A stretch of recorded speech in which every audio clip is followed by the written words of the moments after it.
Hello guys, it's Doc TV. So, nandito tayo sa aking clinic ngayon. So, pupunta tayo ngayon sa PRC para mag-renew ng license ko as dentist and kukuha na rin tayo, mag-a-apply tayo ng license ko as professional teacher. So, ano bang gagawin natin? Una, kailangan natin gawin, mag-login lang muna tayo sa ating Leris account.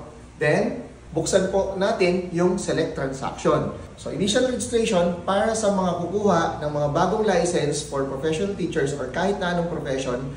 And renewal naman para sa mga magre-renew ng ID. Upon clicking sa initial registration, fill up lang form, pwede na po natin i-schedule or piliin ang ating desired schedule date para sa ating application ng ID. And of course, ganun din po sa renewal. Kiklik lang po natin yung date po kung kailan natin gustong mag-renew at boom! Okay na po pag nakapagbayad na po tayo, bank transfer or pwede naman po sa GCash.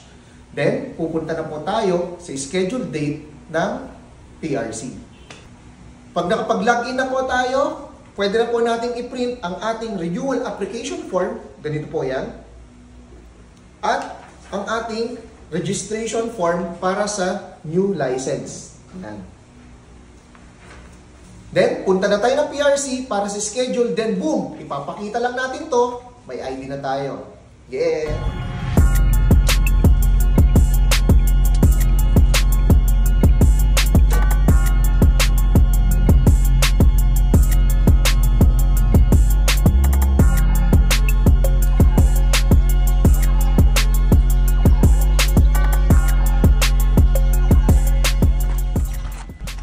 So, nandito tayo ngayon sa PRC, dito sa Kawayan City Sports Complex.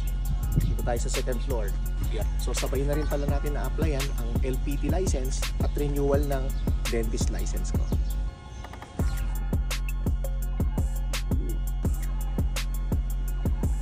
So, ganito po ang PRC dito sa Kawayan, walang tao. Yan. Wala nakapila. So, mga magbabalak, dapat mag-renew kayo mga 3 PM onwards. Wala na pang tao dito sa PRC Kawayan.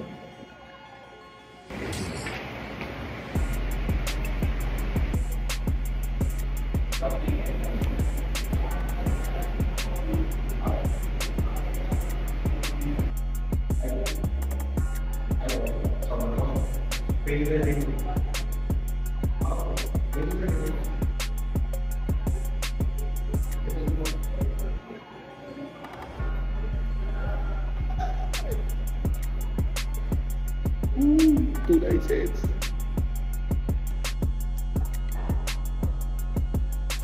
Sir, na hindi sana. Umabot din.